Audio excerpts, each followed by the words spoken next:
안녕하십니까. 6월 13일 목요일 정례 브리핑을 시작하겠습니다.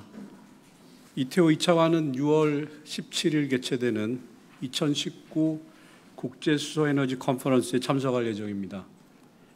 이 회의는 미국, 일본, 중국, 사우디, 독일, 호주, 뉴질랜드의 정책 기반자, 국제기구, 유관기관, 학계, 기업, 그리고 주한외교단 등 500여 명이 참석하여 각국 수소에너지 정책, 기술개발 현황, 그리고 국제협력 활성화를 논의하는 자리입니다.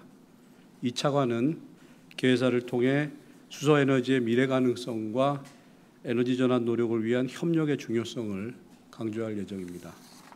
이번 회의를 통해 우리나라 수소경제 활성화 그리고 국제협력을 통한 안정적 수소 공급 체인 구축 노력에 기여할 수 있을 것으로 기대됩니다. 이상입니다. 질문 받겠습니다.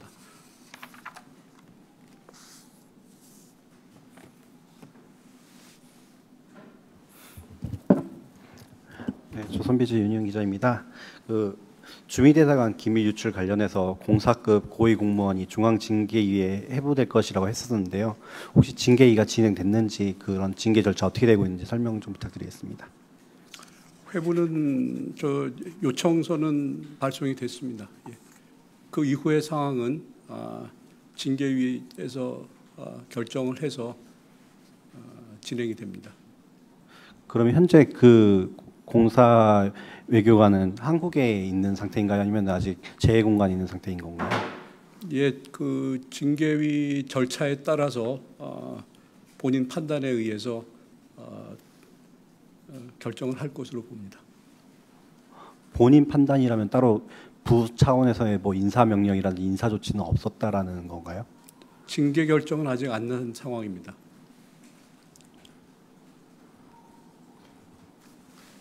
대변인, 경향신문 유진모입니다. 지금 관련된 질문을 좀 한 가지 좀 드리고 싶은데, 지금 그 문제로 인해서 지금 징계 확정이 된 분이 한 분이 계시고, 지금 말씀하신 대로 중앙인사위에 요청해둔 상태가 한 분이 계신데, 지난번에 기자들한테 피지로 설명을 할 때 징계 사유를 보안업무 규정 위반이라고 하셨는데, 보안업무에 어떤 규정을 위반한 건지 그걸 좀 자세하게 좀 설명을 좀 해주십시오. 예, 말씀드릴 수 있는 사안은 외교부에서 두 분이 징계가 됐는데 한 분은 말씀드렸듯이 중징계가 됐고 경징계 한 분에 대해서는 그분이 부서 비밀관리 책임자인데 이 분은 비밀 문서를 접근할 권한이 없는 다른 부서 직원에게 전달해서 그 사유로 징계 의결이 되었습니다.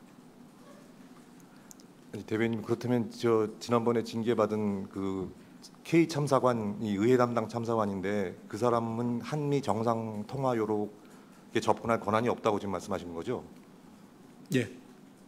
그 부서 비밀관리 책임자, 한 부서의 비밀관리 책임자가 문서 접근 권한이 없는 다른 부서 직원에게 문서를 전달한 것입니다. 근데 지금 그 설명이 의회 담당관이 한미 정상 통화 요록을 볼 수 없다고 하는 그 설명이 상식적으로나 규정상으로나 잘 납득하기 어려운데, 물론 의회 담당관이 볼 수 없는 그런 전문도 물론 있겠지만 이 문서는 한미 정상이 한미 간 현안에 대해서 폭넓게 논의를 하고 대화한 내용을 담은 통화 요록인데 이거를 보지 않고 의회 담당관이 어떻게 의원이나 의원 보좌관들을 만나서 외교를 합니까? 이거는 당연히 봐야 할 문서이고, 그 사람은 볼 수 있는 비밀 취급 인가도 가지고 있는 법적 권한도 갖고 있는 사람인데 이거를 볼 수 없는 사람이라고 말씀하시면 대사 친전이나 배포처 통제하는 그런 전문도 일할 사람들은 다 봐야죠. 수신처 장관으로 온 전문도 장관만 보고 치운 건 아니지 않습니까?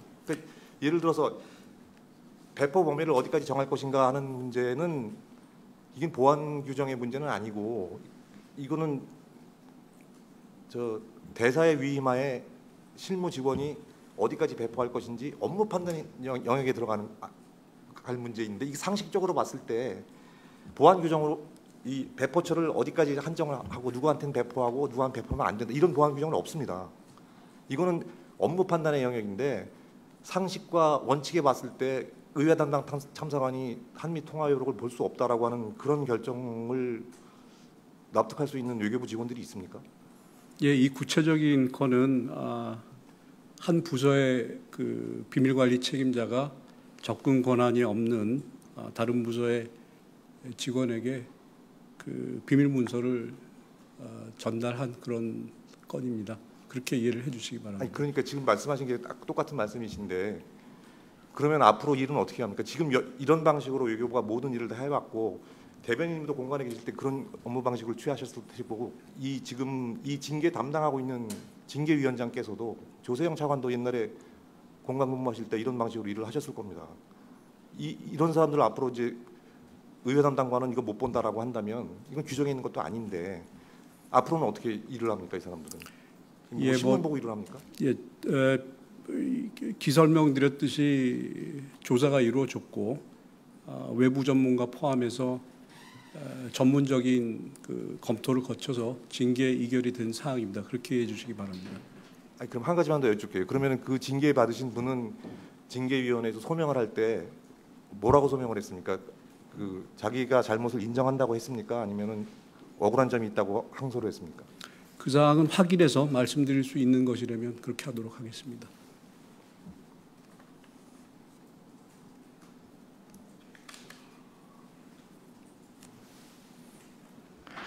네, 좀 대변인 개인 신상에 관한 질문이라서 좀 약간 질문 드리기 좀 그런 것 같기도 한데요.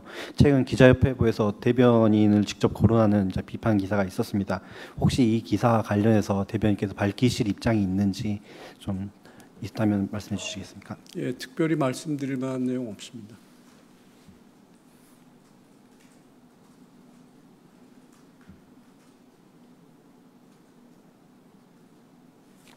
예, 질문. 네, 그 우리 시간으로 오후 4시부터 그 선체 수색이 우리 정부 차원에서 이제 이루어질 것으로 알고 있는데요. 만약에 그럼에도 실종자들이 발견되지 않는다면 앞으로 향후 그러니까 선체가 아닌 어떻게 이제 실종자들을 수색해 나가실 예정인지에 대해서 좀 그 계획에 대해서 설명 좀 부탁드리겠습니다. 예, 양해해 주시면은 저 강영식 해외안전관리기획관께서 답변드리도록 그렇게 부탁을 드리겠습니다.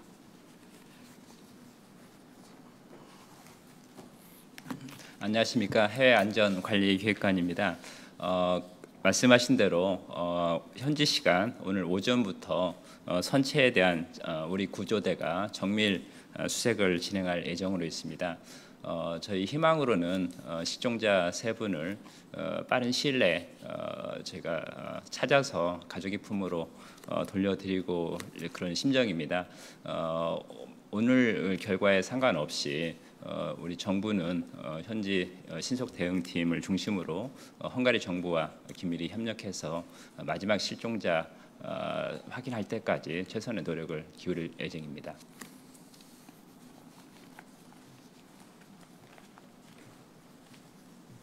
예, 더 이상 질문 없으신 걸로 알고 이만 마치겠습니다. 그럼. 예, 감사합니다.